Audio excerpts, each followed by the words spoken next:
Hubo una época en que la Estatua de la Libertad, la isla Ellis, se convirtieron en la gran esperanza, en la gran utopía de pueblos que vivían guerras, de pueblos que vivían disolución de imperios, de pueblos que vivían guerras mundiales o hambrunas generalizadas, como la hambruna de la patata de la mitad del siglo en Irlanda, o como todo el proceso de la unificación de Italia, las disoluciones del imperio austrohúngaro.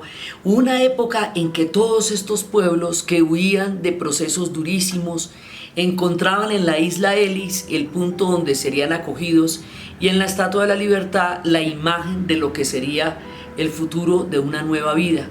Así llegaron alemanes, así llegaron suecos, así llegaron italianos, en más de 1,5 millones, que en aquella época, como no tenían papeles por el tamaño de la migración, se ponía un letrero que decía WOP, que significaba Without Papers, WOP. Era una manera de protegerlos frente a las autoridades mientras se regularizaba la situación migratoria de más de 1 millón de personas que llegaron de Italia. Entre finales del siglo XIX y comienzos del siglo XX, 40 millones de europeos emigraron a América Norte y Sur, pero fundamentalmente a los Estados Unidos en busca del sueño de la isla Ellis, a donde llegaban primero, era el punto de embarque de entrada, y de ahí entraban a los Estados Unidos. Ese tiempo fue cuando forjó lo que sería los Estados Unidos como nación. Todas esas gentes, todos esos sueños, todos esos barcos crearon un país. Y el corazón de este país está en los barcos que llegaron de allá, después de que pasaron las historias terribles del genocidio del pueblo indígena, que eran los únicos auténticos nacidos en el suelo de los Estados Unidos, de lo que serían los Estados Unidos, desde hace más de 14,000 años, porque provenían del estrecho de Bering y habían poblado las grandes planicies.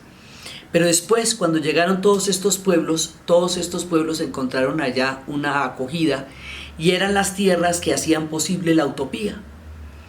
Más adelante, en otra década, una gran cantidad de movilizaciones reconocieron los derechos humanos en una década de una manera tal como no se había dado en mucho tiempo. En una sola década lograron echar atrás sistemas de segregación oprobiosos y terribles como el Jim Crow System, que segregaba todo el sur de los Estados Unidos en cada una de sus diferentes espacios públicos, educativos, eclesiásticos, religiosos, en todo sentido. En una sola década, en un poquito más de una década, las mujeres lograron transformar la historia, logramos transformar en la historia lo que no se había podido en 2000 años, a través de los colectivos de conciencia que se dan en las ciudades de Chicago y en Nueva York. En una sola década, el movimiento estudiantil logró transformar el mundo en todo el planeta, y llegaron a construir una gran cantidad de derechos, los derechos de los pueblos, de los nativos americanos, que son los primeros, y crearon un patrón de derechos de sociedad civil, de poder convivir con la diferencia, los derechos de los pueblos, de las comunidades LGBT, que empezaron con Stonewall. Toda una gran cantidad de grupos crearon una conciencia cósmica que hizo posible generar patrones de convivencia para que cada cual pudiera aceptar que la diferencia del otro enriquecía en lugar de amenazar. Todos estos patrones que crearon los Estados Unidos en este momento están en una situación de encrucijada, de crisis y de peligro. Los emigrantes ya no son acogidos como los forjadores de una nación, sino que hay una persecución por raza, por países, por lugares de origen, que nunca sucedió en tiempos de paz en los Estados Unidos. Eso ocurrió durante la Segunda Guerra Mundial, cuando los japoneses fueron confinados. Ahí ocurrió. Estaban en la Segunda Guerra Mundial y fue después del ataque a Pearl Harbor. Pero por lo demás, este país se había caracterizado por ser la acogida de millones de personas en el planeta. Este país le dio al mundo la idea de los derechos a partir de las revoluciones de la contracultura. Pararon una guerra como la guerra del Vietnam, por la conciencia de que éticamente eso no se sostenía.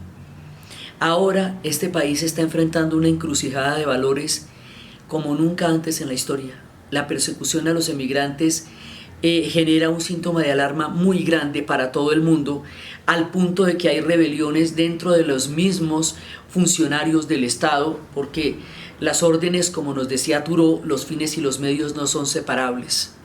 Y las órdenes, cuando se cumple una orden, se es personalmente responsable por la orden que se cumple. Nos lo enseñó Henry D. Thoreau, el que escribió el ensayo de la desobediencia civil, justamente en su protesta de la guerra de los Estados Unidos contra México, cuando Estados Unidos le quitó el 67% del territorio en el Tratado de la Alta California en ese momento. Ahora las cosas están volviendo a tiempos duros y difíciles, tiempos como los años 30, donde se le ponían a las personas estrellas amarillas para separarlas de las comunidades, tiempos en donde todos los derechos de la contracultura, de las comunidades LGBT, de las mujeres, del derecho a la diversidad, del derecho a las diferentes formas de creencia, empiezan a ser amenazados.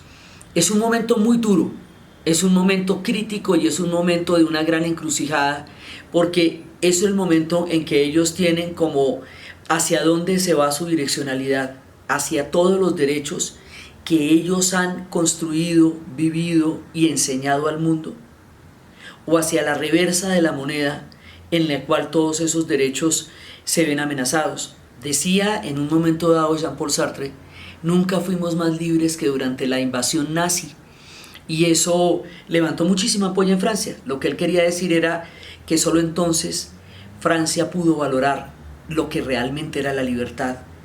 Parecería que esta terrible frase de Sartre llegara ahora a los Estados Unidos, porque es el momento en que todas esas libertades, amplitudes, historias, bienvenidas, que llegaron a convertirse en una diversidad cultural que hace de Nueva York la capital del mundo. Nueva York es la capital del mundo porque todo el mundo vive en ella. Las grandes, San Francisco fue el punto donde se generó la conciencia ecológica, la conciencia del hipismo, la conciencia de la diversidad.